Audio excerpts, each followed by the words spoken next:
Hey guys, it's your bros here from Gold Dang Bros Gaming, bringing you the Lucky Draw episode number 22. Little forewarning, I work nights. I just got up. We're recording this. I'm gonna be a little groggy. I'm gonna mess up my speech, but I'll fix it up. But it's the episode number 22. Um, it's been a little bit since last week. It was kind of rough because we were both in different areas. Now we're back home in West Virginia. Tiger's getting ready to go hit up a challenge. I'm going to start my day being a night owl. But we do have some cool stuff to bring you today, topics to talk about. But otherwise, Tiger, how's your week been? My week's been great. I took a day off yesterday to recharge for some Pokemon. But other than that, nothing crazy. We went to a handful of cups and challenges. But yeah, got a nice easy day yesterday. But we're about to get back on the grind again. Right. So my past few days have been getting back to grind to work, but this past weekend went to the Professor Conference in Cleveland. Didn't do super hot in the cup, 3-3. It was kind of cool. I went 0-2 and then was late to round three because I was just kind of upset. I was outside. So I come back in. It was one of my professor friends, John Lucas. He's been a head judge at many of the regionals. You guys might have seen him. He waited. I was like, dude, I'm past time. He said, it's your match if you want. He said, no, let's play. So I'm playing Poison Fire, and I line up, and like quite literally, he waited that time, came back, and he didn't even play a card because I had all the pieces to just hit the bonk and just be done with it. Oof. And then from there on, it went two more wins to kind of propel myself in a spot to try to get in the top eight without clinching that last round win. There was definitely no way possible, but I did walk away with a pretty cool mat. Um, Yeah. I got the Kalos Professor Program white mat. It's like the shiny version of the Professor mats because they don't make white very often. I don't know if they're switching to white or if what the deal is. I just know white's not out there, so definitely Yeah. gotta. A lot of them have the black background. Mhm. So otherwise than that, aside from the cool stuff we learned a lot of things. A lot of knowledge was gained this weekend. So I'm excited to hit 2026 running with the new knowledge and new connections made with some of my professors up there. Yeah, the new season's starting pretty soon, to be honest. Like we've got a couple weeks, and then for Worlds, and then we've got what, a month until Monterey and Pittsburgh happens. Yeah, I mean, obviously, as a lot of people's season has already started, as me and Tiger have been talking. If you're not going to Worlds, your 26 has already started for you. But a lot of those other people that are in Worlds or working up for it are kind of in limbo uh, because they got to practice Worlds format and also go to some locals to keep things up. Um, but actually, our next topic is regarding travel. So a lot of people, like us included, have an idea to go farther this year, travel further away from home, maybe leave your region and go to another region, participate in their tournaments if possible, to help your CP if you're chasing, or even just to see places if that's your prerogative. But as we know, international travel issues have been huge lately. So I'm gonna let Tiger talk about it from the player perspective, and then I'll talk about some of the stuff I dug up from the professor perspective for many of my friends that might be watching on trying to get to France or other places. But Tiger, go ahead and take the mic. Yeah, no, I a couple times on Twitter, X, whatever you want to call it. I've seen people have some posts about their friends or them personally not being able to get the requirements for the visas to come to Worlds. Um, Thanks, Donald Trump. Um, is it his fault? I don't actually know. But a lot of people are blaming him for a lot of tariffs going on right now and whatnot, and that's affecting the Pokemon community because there's a lot of places that aren't actually excited for Americans to come over, and a lot of places that they don't really want others coming into America. So it's setting up these random problems for visas for people to come over and do Worlds. We do have Worlds set up for America next year. It's already been locked into place, so that may cause a problem again next year. But maybe we can get a lot of this stuff fixed over by then. But as of right now, I've only seen a handful of people. I don't know what country they're from or why it's a problem. I do know there's some new things with if you don't have a if you haven't had a passport for X amount of time, that can stop you now too. They don't want people just randomly buying a passport and flying out for no reason, because to the government's, Pokemon isn't a legitimate enough reason for you to immediately need a passport. Which is crazy. Which I hope I'm not interrupting you because I want to hit on that point. Think back to Toronto, Tiger. How we rushed to get our passports. I know you mailed yours in with just enough time because you were planning Mm, to play and everything well further than I got my email 17 days out from the event. I mean, and yeah, of course, should I have had my passport before I applied for it? Yes, but if there's anybody out there that hasn't applied for a big event like this, you throw your name out there and you figure out the travel, you figure out everything else after you find out whether you got it. It was one of those situations where I kind of didn't expect to get Toronto that year. I'm not even gonna lie, I just threw my name in the ring. I think yeah, it was the second event of that year. It was the Overload year. I think it was the second event, so I wasn't so sure that I was going to get right into it. It wasn't until later right, that year I kind of realized, oh, okay, this is something that I can keep doing as long as I have the time. They want me here. But speaking from the professor side, that also hurts us a little bit on wanting to get there to travel. A lot of times now, for U.S. regionals at least, it is considered work. Same thing with Canada, Vancouver, and Toronto. Previous years, we were not to say we were working, but volunteering. Now that it's a W-2 job, tax, and everything like that, they do provide us the right paperwork to get across the border in Canada, but that's not the same place, not the same things in place for other countries.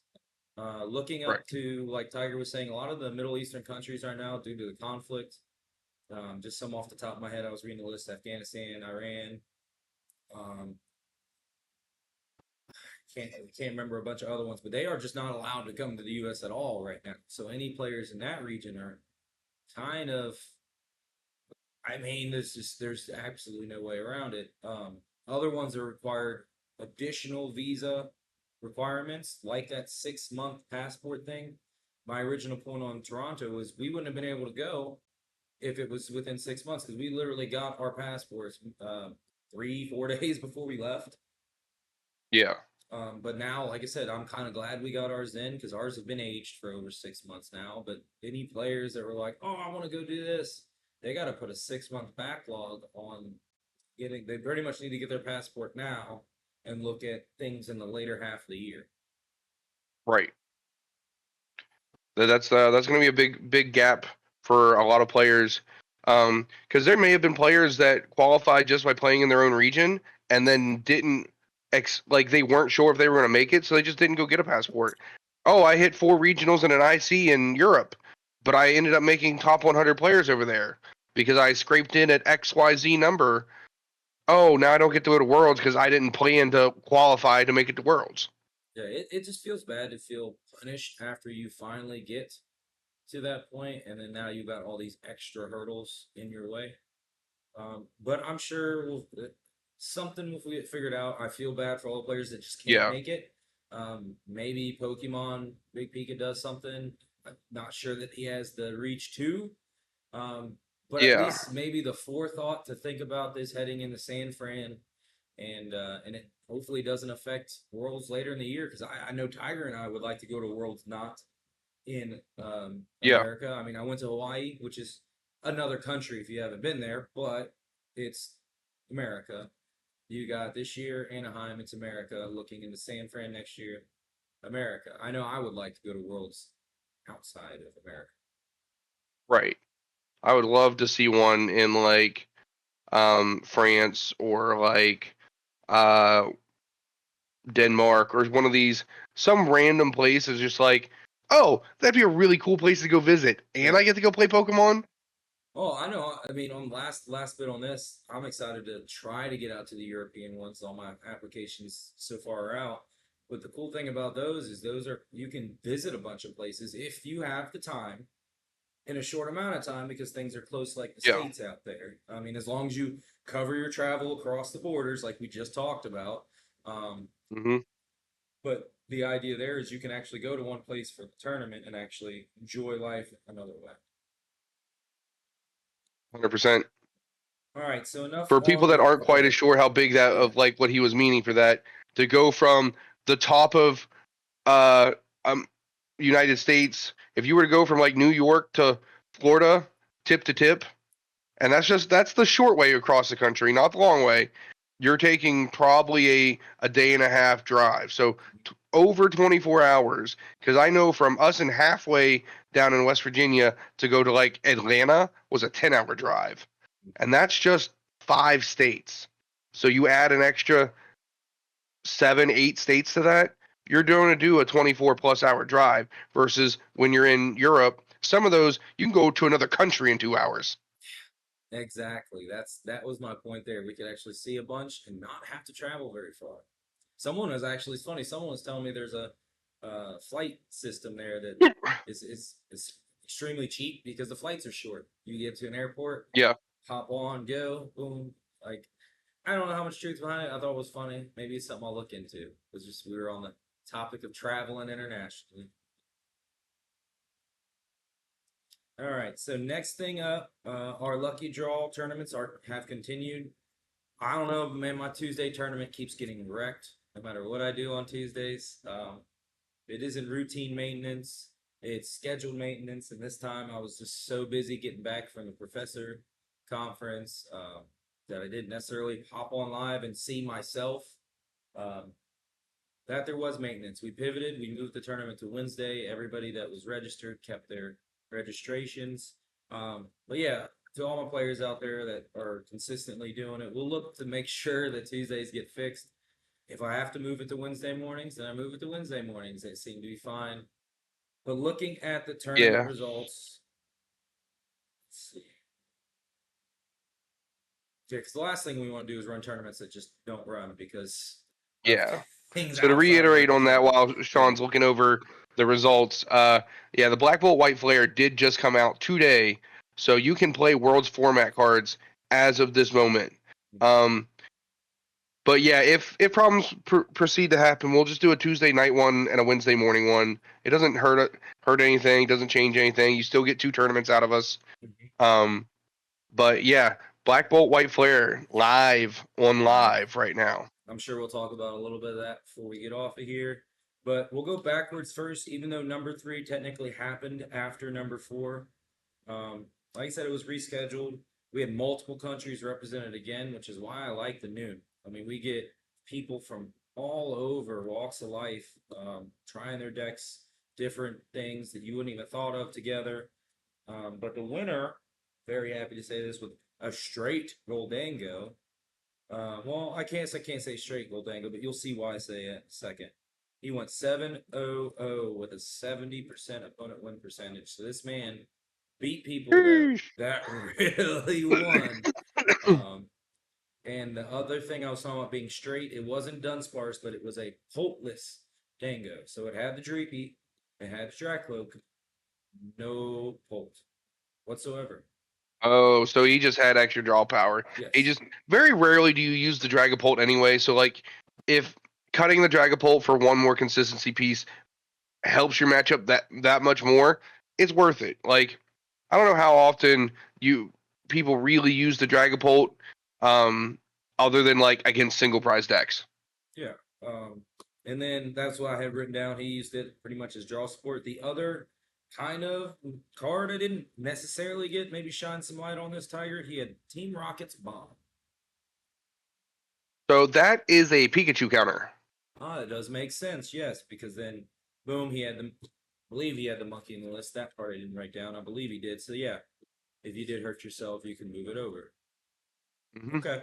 That makes sense there. So for all viewers out there, Team Rocket's Bomb is a Pikachu counter. Even I missed that on that list. I wasn't sure exactly why it was in there. That was the only card that just didn't seem It's an like Arvenable Pikachu counter that does not take up a bench spot, so you don't have to use Halucha to go ping ping on Pikachu's. And if one's already in the active, you can just get the one ping on it. okay. Well, before we move on to the top eight meta, congratulations to John Lozano for winning lucky draw number three, adding his name to the list of quarterlies, which all of that information will be coming more and more light as we get close. So the top 8 for this tournament was Dango, Grim, Dango, Guardy, Pulp. How do you feel about that top 8 there, Tiger? A little interesting that we had one Pult in top 8. Guardies makes sense. Also, with that much Grim Snarl, meant that Grim pushed through the Guardies.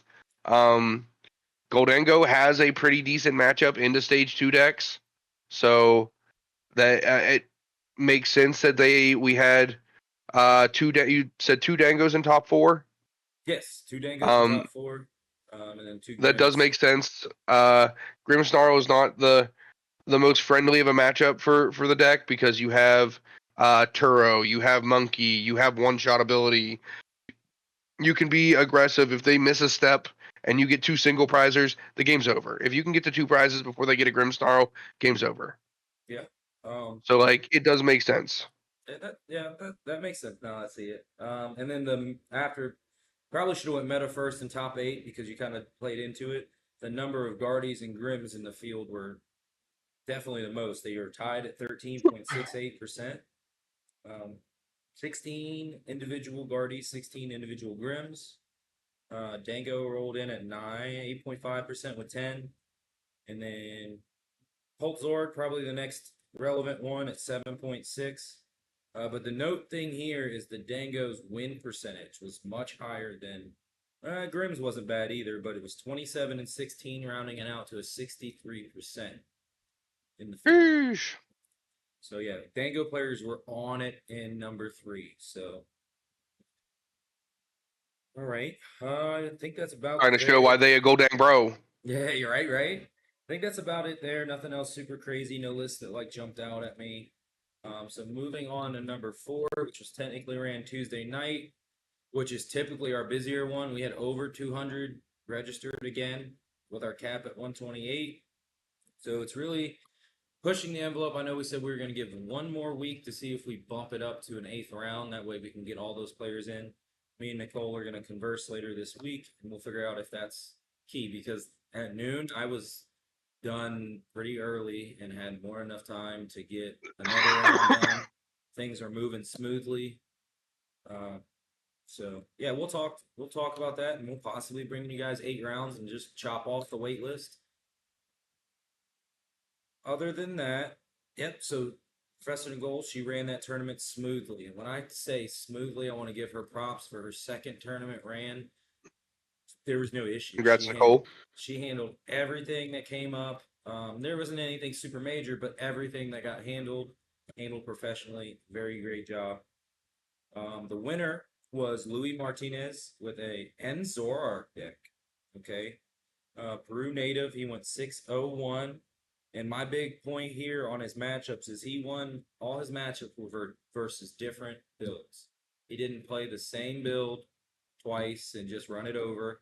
He played a bunch of different builds. Pretty much think of the meta that I'm gonna go over here. So Yeah. this time we'll go over the meta first, and I'll jump up to the top 8. Um, so it's a little bit different here. So Guardian Grimm's still rounding out the top. So if you can't tell right now, those are the 2 most played decks on live. Right. Bolt was in 3rd place with a 9.2%. And then Polknor was in 4th with 7.2. Dango was honestly well below there. I think like 6 or 7. There wasn't a lot of Dangos played. And again, the surprising thing there is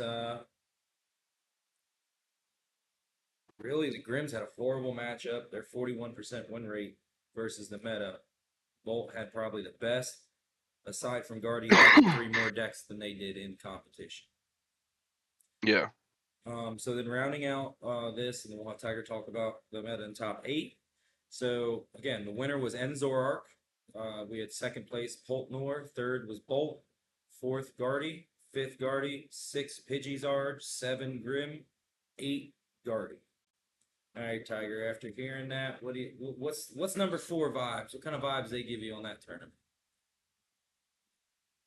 Say the top 8 one more time. Yeah, I got you. It's from 1st to 8. It's Enzor, Poltnor, Norpolt, whichever way you want to say it. Dragon Bolt with Dust Nord, Raging Bolt, Guardy, Pidgeysard, Grim, and then a Guardy rounding out the top 8. I guess for the Zoroark, it depends on if they were playing the Darmanitan or not, because a lot of them are cutting the Darmanitan, and just kind of hard rocking the Reshiram I as don't the think main he was. attack to copy. I'm gonna try something. Um, If my computer lags out, Tiger will tell me. I'm gonna look up that list real quick. Go ahead, um, Tiger. but for those people who aren't super familiar with Zoroark, the way it works and what it does, Zoroark has an ability called Trade. You discard a card, draw 2 cards. Its attack, Night Joker, copies benched ends Pokemon. So a lot of times they copy the Reshiram's attack, which is just a flat 170 or 20 times the amount of damage you have. The other one is the Darmanitan, that it's discard all energies from this Pokemon, do 90 to 2 to the active in a bench. So it does have the ability to snipe, but it just depends on how much people are wanting to play Shaman. If there's not a whole lot of Shaman going down, the Darmanitan is a really good attack to copy. If there is a lot of Shaman, they just kind of run through with 170, 170, 170, two-shotting and one-shotting depending on how much damage is on it. Yeah, so Um, the screen cut away a little bit there on us, Tiger, but they heard you. yeah. No, it ran the Darmanitan. It was still So, pretty much standard Enzark that most people see in the Blood Moon. Reshiram, Fez, Sport, the normal lineup of stuff. yep. So then it just guy had to have outplayed, outskilled, just a difference in top 8 draws, being able to pull off the Darmanitan attack, and being able to one-shot things are where it's going to happen. Because I'm going to assume that he didn't hit the Charizard player, because Charizard should have a really good matchup into Zoroark. That's going to be the only thing. I assume that he avoided the Charizard. Yeah, I'll try one more time, and hopefully this time I won't cut the screen off. For those wondering why Charizard's a hard matchup for Zoroark, uh, its numbers shoot for most Charizards are playing Monkey right now as well. So 170 times 2 is 340. If they get the Monkey out, that means that the Zoroark does not two-shot the Charizard. So if they go around the Zoroark for a couple prizes, uh, then just go KO at the end, because when Zoroark gets down to 2 prizes, Charizard can one-shot it.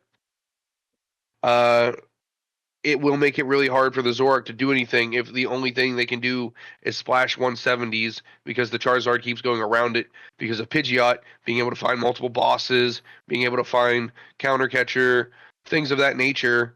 Also, if the Charizard player is playing Max Belt like Gabriel Fernandez did, at 2 prizes, Charizard can just one-shot at Zoroark, because at two prizes, Charizard hits 240. Max Belt lets you do an extra 52 EXs, and that will hit the 290 to just one-shot Zoroarks. So depending on how aggro the Zoroark got, and if they're playing Max Belt or not, we could see one-shots as early as turn 3 of the game. Yeah, and Tiger predicted it. He dodged the Zard. He didn't have a matchup against the Zard player or any of the Zard players in there, so correct in that assumption. Statistics. Statistics, numbers. All right, so that's it from the Lucky Draw Weekly. So if you guys haven't heard or had a chance, we run the weekly tournaments here. Again, we're going to figure out what's up with Tuesdays, but either way, we're going to bring you a tournament every week at noon and another one Tuesday at 7. You can see all this information on our Twitter. We have a Discord, which is growing now. We're going to start trying to post more through that. Everything being downloaded or being posted there, so everybody has a central location to find it, stuff like that. Really, we're building up for the quarters here in September. It would be. We'll have the quarterly. It'll be a real big tournament. Probably have some stuff from Worlds or Pokemon Center that we'll give away to the top couple, top 2, top 4. Really, just depends on what we were able to get our Right. hands on.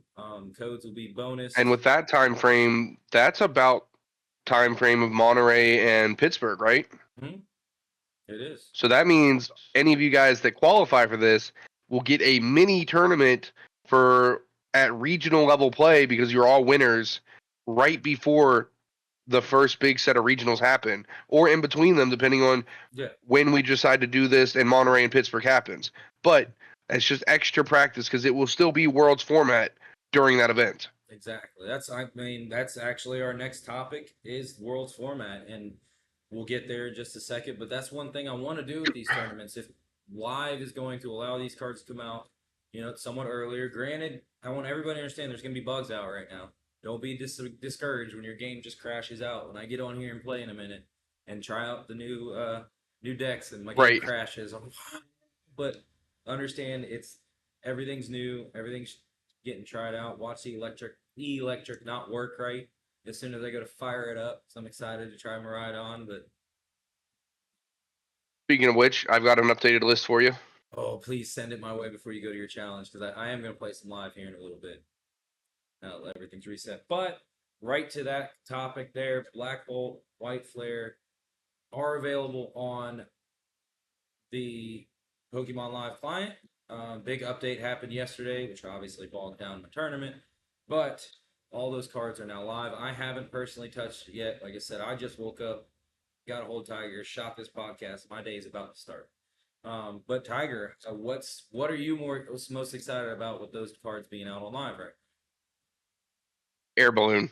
Air balloon. um, Air balloon is just a really good tool for those who weren't here for during the Sword and Shield era when that was played. Air balloon is kind of like rescue board, but it just reduces the retreat cost by 2. So some of these cards like Grimmsnarl and Charizard and things like that that have these 2 retreat costs are just being able to become pivot Pokemon as well, which seems wild to use Charizard as a pivot. Right?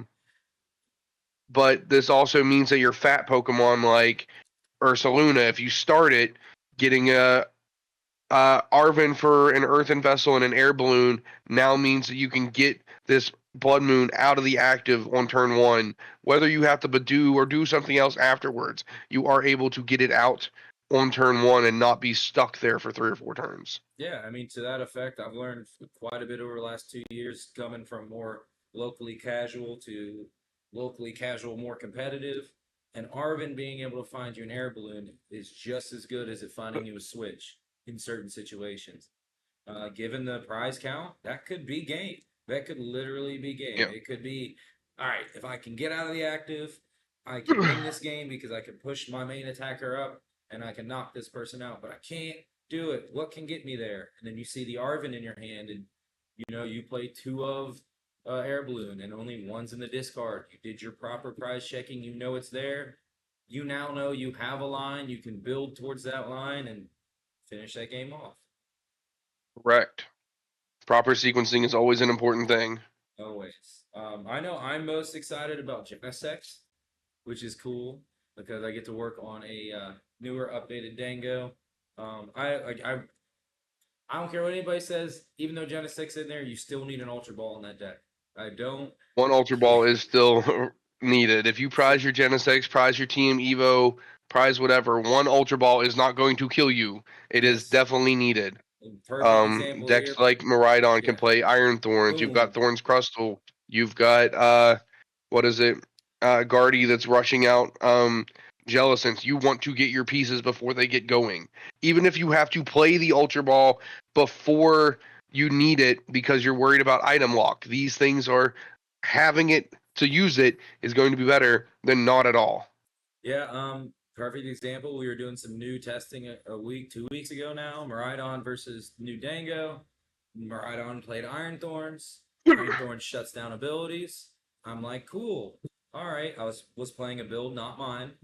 Went to go. I had everything I needed to pop that Iron Thorns right there in my hand as long as I can evolve. Couldn't use Genesect. I know that. I'm like, oh man, I cannot use this awful card. So let me go find an Ultra Ball. Lo and behold, there is not a single Ultra Ball to be found in that list. And yeah, that game was very boring. I drew 3 more turns, didn't find a Dango or anything to find me an evolution. Game over at that point. Very very disappointing. So I do want to say any Dango fans out there, definitely still run at least one Ultra Ball if you're trying the Genesect. It is definitely still important. All right, so yeah, I mean, and then the Pokegear reprint. That's the other thing we want to talk about. Maybe not so Yes, I did much. not know that that was in this set. We did get a Pokegear reprint. It kind of looks like for any of the people that were here back when we got League Cup stamped cards, there was a League Cup stamped Pokegear that was pink. This kind of looks like the same design, but it's blue instead of pink. Yeah, I actually play with that one in one of my GLCs. Really like that one. That's really cool. I'm, But I'm a fan of it, but also most people know that I like pink. well, the bigger thing here is you guys are probably like, bros, why are you talking about Pokegear like it's some game breaking card? It's not necessarily a game breaking card, but every now and again you get these staples that are only out in a couple sets and hard to find, especially something like Pokegear that does date back to different formats. So I mean, you're able to use some of the older ones, but that makes it a lot more exclusive and a lot more harder to find. Tiger had the number on it. What'd you say Pokegear is at right now? Yeah, like before, we just ordered a handful at like $3 a piece. So like, it's not the most impactful card, but decks that you do use it, that is a $3 staple. Which, when you think about it, that's not very common in Pokemon. That your staples are 50 cents to $1 Yeah. normally, but a $3 staple is crazy. Yeah, so that should help alleviate a little bit of that, if not necessarily break the market on it, at least make it more available for players, depending on the hit rates, of course. But this is an item we're talking about, so I assume there'll be quite a few within the set. You get an ETB, you get a I box would or whatever. I would assume it's an uncommon. It's going to be you're going to get one Yeah, every handful uncommon. of packs. Yeah, uncommon, not common, but uncommon. You're gonna get some. So Pokegears are safe. You're gonna get more of them out there. Yeah, I'm excited about, like I said, just trying some of the new decks out. Definitely Maridon, new Goldango. Got some new Professor Program sleeves to put them in online, which is Ooh. pretty sweet. Um, but yeah, we're gonna keep this short and sweet because Tiger's got to get to a challenge. I'm gonna go ahead and get my day started, but we did have one more thing today. Pokemon Center drop on the stuff for Anaheim, which if you haven't seen it, check out our Twitter page. I'm sure it'll be floating around by the time this video is published. Some of this stuff is pretty cool. I'll even edit this video and I'll put it in here where we're talking about it. But while I'm sitting here thinking about it, Tiger, what's your favorite out of those images I sent earlier?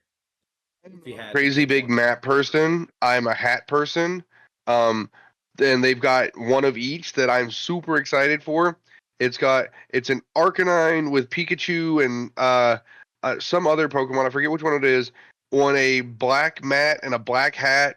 The Pikachu's in this black like poncho coat looking thing, looking like the peak of mob boss in front of the Arcanine.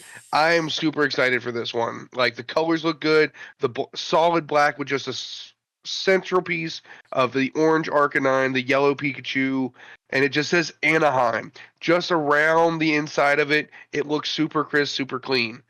That is what I'm ready for, and the hat is looking just as good. Hopefully, it's a flat bill. Yeah, hopefully. But no, on Tiger's last point there, that Arcanine stuff is pretty cool. Like the Pikachu, the Arcanine, the Anaheim. It's got a tattoo shopish vibe to it.